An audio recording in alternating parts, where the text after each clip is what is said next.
सलीबी चूहों की तरह सल्तनत इस्लामिया को हड़प करते जा रहे हैं और हमारे बादशाह उन्हें जजिया दे रहे हैं। फ़लस्तीन पर सलीबी काबिज़ हैं। क्या हम उम्मीद रख सकते हैं कि हम फ़लस्तीन से सलीबियों को निकाल सकेंगे? बहाउद्दीन शहदाद ने कहा। सुल्तान सलाहुद्दीन अयूबी ने कहा, हम फ़लस्तीन ले लेंगे, मगर फ़लस्तीन के रास्ते में हमारे अपने हुक्मरान हाइल हैं। कुफ़ार ने सलीब पर हाथ रखकर सल्तनत इस्लामिया के खात्मे का हलफ उठाया है। मैंने अपने अल्लाह के हुजूर खड़े होकर और हाथ अपने सीने पर रख कर कसम खाई है कि फ़लस्तीन ज़रूर लूँगा और सल्तनत इस्लामिया की सरहदें उफ़क़ तक ले जाऊँगा। मगर मेरे रफ़ीक़ों, मुझे अपनी तारीख़ का मुस्तक़बिल कुछ रोशन नज़र नहीं आता। एक वक़्त था कि ईसाई बादशाह थे और हम जंगजू थे। अब हमारे बुज़ुर्ग बादशाह बनते जा रहे हैं और ईसाई जंगजू बनते जा रहे हैं। दोनों कौमों का रुझान देख कर मैं कह रहा हूँ कि एक वक़्त आएगा जब मुसलमान बादशाह बन जाएंगे, मगर ईसाई इन पर हुकूमत करेंगे। मुसलमान इसी में मस्त रहेंगे कि हम बादशाह हैं और आज़ाद हैं, मगर वो आज़ाद नहीं होंगे। मैं फ़लस्तीन ले लूँगा, मगर मुसलमानों का रुझान बता रहा है कि वो फ़लस्तीन गंवा बैठेंगे। ईसाइयों की खोपड़ी बड़ी तेज़ है। 50,000 सूडानी लश्कर को कौन पाल रहा था? हमारी खिलाफत अपनी आस्तीन में नाजी नाम का सांप पालती रही है। मैं पहला अमीर मिस्र हूँ जिसने देखा है कि ये लश्कर हमारे लिए न सिर्फ बेकार है बल्कि ख़तरनाक भी है। अगर नाजी का ख़त पकड़ा ना जाता तो आज हम सब इस लश्कर के हाथों मारे जा चुके होते या उसके कैदी होते। अली बिन सफियान ने कहा कि तस्दीक हो गई है कि सूडानी लश्कर हमला और बगावत करेगा और ये किसी भी लम्हे हो सकता है। अगर आप चाहें तो मैं ज़बान का हथियार इस्तेमाल करके बगावत को रोकने की कोशिश करूं या सुल्तान जंगी की मदद आने तक मुलतवी करा दूं। मैं जसूसों को ही इस्तेमाल कर सकता हूं। हमारी फ़ौज बहुत कम है, हमले को नहीं रोक सकती। सुल्तान सलाहुद्दीन अयूबी का सर झुका हुआ था, वो गहरी सोच में खोया हुआ था। अली बिन सफियान उसे देख रहा था।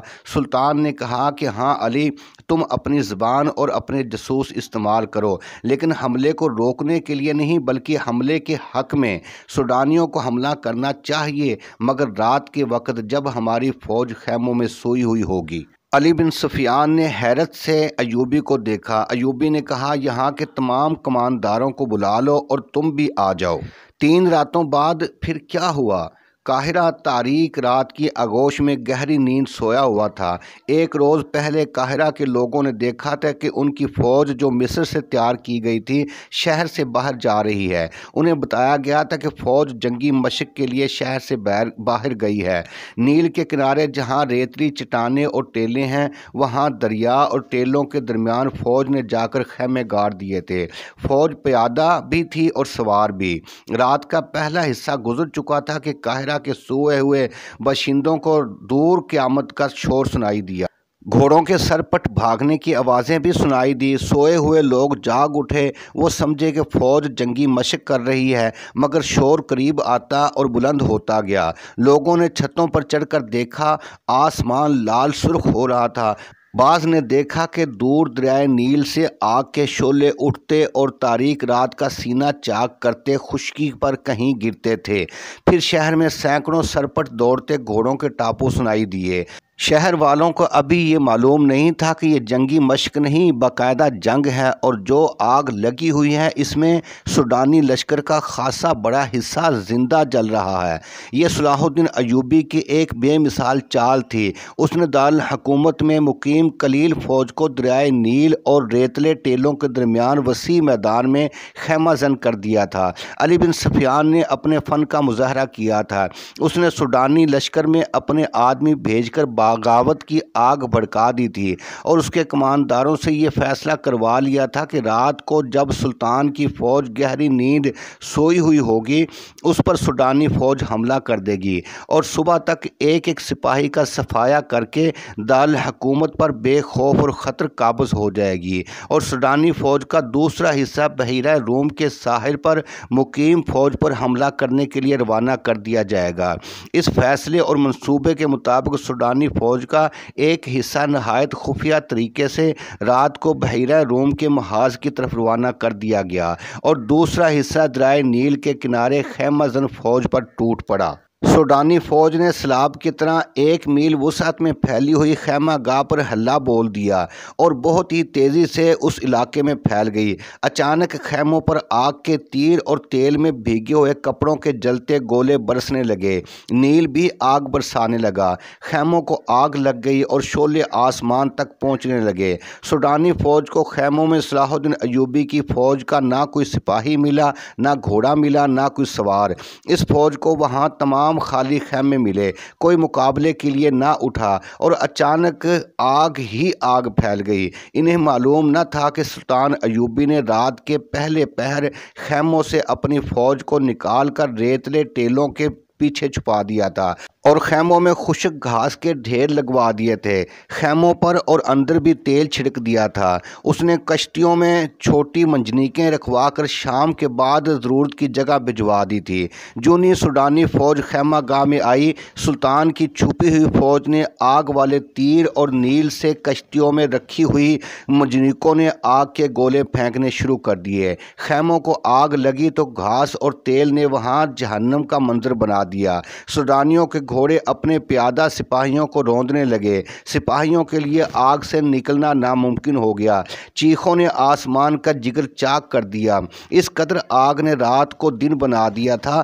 सुल्तान अयूबी की मुट्ठी भर फौज ने आग में जलती हुई सूडानियों की फौज को घेरे में ले लिया। जो आग से बचकर निकलता वो तीरों का निशाना बन जाता। जो फौज बच गई वो भाग निकली। दूसरी तरफ सूडानियों की जो फौज महाज की तरफ सुल्तान अयूबी की फ़ौज पर हमला करने जा रही थी, उसका भी सलाहुद्दीन अयूबी ने इंतज़ाम कर रखा था।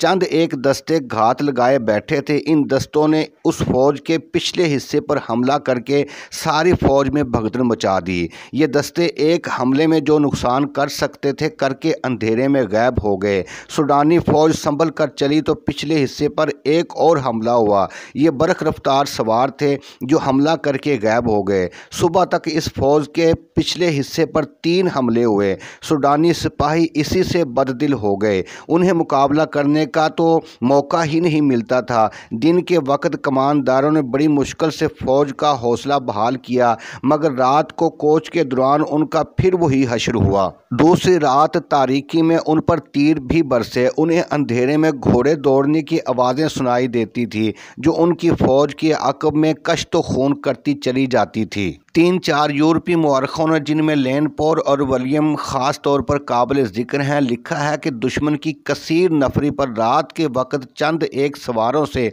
अकबी हिस्से पर शब खून मारना और गायब हो जाना सुल्तान अयूबी की ऐसी जंगी चाल थी जिसने आगे चलकर सलेबियों को बहुत नुकसान पहुँचाया।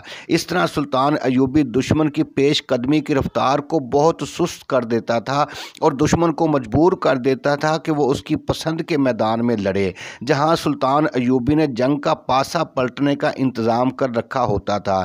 इन मुअर्रिखीन ने सुल्तान अयूबी के इन जानबाज सवारों की जुर्रत और बरक रफ्तारी की बहुत तारीफ़ की है। आज के जंगी तबसरा निगार जिनकी नज़र जंगों की तारीख़ पर है, राय देते हैं कि आज के कमांडो और गोरिल्ला ऑपरेशन का मौजूद सलाहुद्दीन अयूबी है। वो इस तरीका जंग से दुश्मन के मंसूबे दरम बरम कर दिया करता था। सूडानियों पर उसने यही तरीका आजमाया और सिर्फ 2 रातों के बार बार के शबे खून से उसने सूडानी सिपाहियों का लड़ने का जज्बा ख़त्म कर दिया। उनकी क़यादत में कोई दिमाग न था। ये क़यादत फ़ौज को संभाल न सकी। इस फ़ौज में अली बिन सुफियान के भी आदमी सूडानी सिपाहियों के भेस में मौजूद थे। उन्होंने ये अफवाह फैला दी कि अरब से एक लश्कर आ रहा है जो इन्हें काट कर रख देगा। उन्होंने बददिली और फरार का रुझान पैदा करने में पूरी कामयाबी हासिल की। फौज गैर मुनज़्ज़म होकर बिखर गई।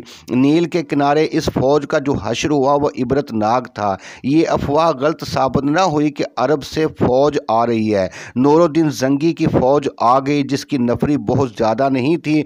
बाज़ मुअर्रिखीन ने 2000 सवार और 2000 पैदल लिखी थी। बाज़ के अदाद शुमार इससे कुछ ज़्यादा हैं। ताहम सलाहुद्दीन अयूबी को सहारा मिल गया और उसने फ़ौरन इस कमक की क़यादत संभाल ली। इस कफ़ियत में जबकि सूडानियों को 50,000 लश्कर सुल्तान अयूबी के आग के फंदे में और उधर सहरा में शब खूनों की वजह से बदनज़ीमी का शिकार हो गया था, ये थोड़ी सी कमक भी काफ़ी थी। सुल्तान अयूबी इस कमक से और अपनी फ़ौज से सूडानियों का कत्ल आम कर सकता था, लेकिन उसने डिप्लोमेसी से काम लिया। अल्लाह ताला तमाम मुस्लिम हुक्मरानों को अयूबी जैसी गैरत अता फरमाए। नाज़रीन, अगर हमारी वीडियो अच्छी लगे तो हमारे चैनल हौज़ कौसर को ज़रूर सब्सक्राइब करें, बेल को भी प्रेस करें। अल्लाह हाफिज़।